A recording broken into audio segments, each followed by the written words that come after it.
রাজ্যের 4 বিধানসভা উপনির্বাচনের প্রার্থী প্রকাশ করল বিজেপি। দারুণ চমক, কারা হলেন প্রার্থী? আগামী 10ই জুলাই রাজ্যের 4 কেন্দ্রে উপনির্বাচন ঘোষণা করেছে নির্বাচন কমিশন। লোকসভা নির্বাচনে বিপুল সাফল্য পেলেও ওই 4 কেন্দ্রেই কঠিন পরীক্ষা অপেক্ষা করছে শাসক দল তৃণমূলের জন্য। এদিকে বিজেপিও এ রাজ্যে কাঙ্ক্ষিত ফল না পেলেও বিধানসভা উপনির্বাচনের আগে জেতার জন্য 3টি আসনই ধরে রাখতে চায় পদ্ম শিবির। কারণ 2024-এর লোকসভা নির্বাচনের ফলাফল অনুযায়ী ওই 4টির মধ্যে 3টি কেন্দ্রই তৃণমূলের থেকে অনেকটা এগিয়ে রয়েছে বিজেপি। এই পরিস্থিতিতে 4 কেন্দ্রের উপনির্বাচনের প্রার্থী তালিকায় বড় চমক দিল বিজেপি। মানিকতলা কেন্দ্রের উপনির্বাচনে বিজেপি প্রার্থী করল কল্যাণ চৌবেকে। 2021 সালে মানিকতলা কেন্দ্রে আগেও বিজেপি প্রার্থী হয়েছিলেন কল্যাণ, এবারেও তাকে প্রার্থী করল। এদিকে বাগদা কেন্দ্রে বিজেপি প্রার্থী হলেন বিনয় কুমার বিশ্বাস, রায়গঞ্জ থেকে মানস কুমার ঘোষ এবং রানাঘাট দক্ষিণ কেন্দ্র থেকে বিজেপি প্রার্থী করল মনোজ কুমার বিশ্বাসকে। রাজ্যের 4 কেন্দ্রের উপনির্বাচনের আগেই প্রার্থী তালিকা ঘোষণা করেছিল তৃণমূল।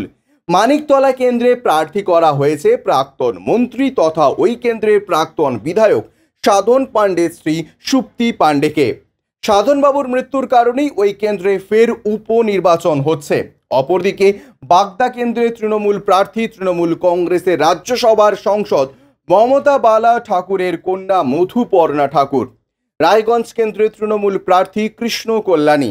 লোকসভা ভোটেও রায়গঞ্জ থেকে প্রার্থী হয়েছিল কৃষ্ণ কল্যাণী, কিন্তু ওই কেন্দ্রে জয়লাভ করে বিজেপি। এবার বিধানসভা উপনির্বাচনেও তাকেই প্রার্থী করল ঘাসফুল শিবির। আর রানাঘাট দক্ষিণ কেন্দ্র থেকে প্রার্থী করা হয়েছে মুকুটমণি অধিকারীকে। লোকসভা ভোটে রানাঘাট কেন্দ্র থেকে এই মুকুটমণিকেই প্রার্থী করেছিল তৃণমূল, যদিও বিজেপির জগন্নাথ সরকারের কাছে হেরে যান। বিধানসভা উপনির্বাচনেই সেই তার ওপরেই ভরসা রাখল তৃণমূল। প্রসঙ্গত কৃষ্ণ কল্যাণী ও মুকুটমণি দুজনই বিজেপি ছেড়ে তৃণমূলে যোগ দেন। যে 4টি কেন্দ্রে উপনির্বাচন ঘোষণা হয়েছে তার মধ্যে রয়েছে মানিকতলা, রানাঘাট দক্ষিণ, বাগদা এবং রায়গঞ্জ। 2021 সালে একমাত্র মানিকতলা কেন্দ্রটি দখল করেছিল তৃণমূল। রায়গঞ্জ, বাগদা এবং রানাঘাট দক্ষিণ কেন্দ্রে জিতেছিল বিজেপি, যদিও পরবর্তী সময় ওই 3 কেন্দ্রের বিধায়ক কৃষ্ণ কল্যাণী, বিশ্বজিৎ দাস এবং মুকুটমণি অধিকারী দল বদল করে তৃণমূলে যোগ দেন। এবারে লোকসভা নির্বাচনে কৃষ্ণ কল্যাণী, বিশ্বজিৎ দাস এবং মুকুটমণি অধিকারীকে যথাক্রমে রায়গঞ্জ, বনগাঁ এবং রানাঘাট কেন্দ্র থেকে প্রার্থী করে তৃণমূল। বিধায়ক পদ থেকে ইস্তফা দিয়েই লোকসভা নির্বাচনে প্রার্থী হন তারা, যদিও শাসক দলের টিকিটে লড়েও 3 কেন্দ্রেই পরাজিত হন 3 জন। Bureau report, UJ news.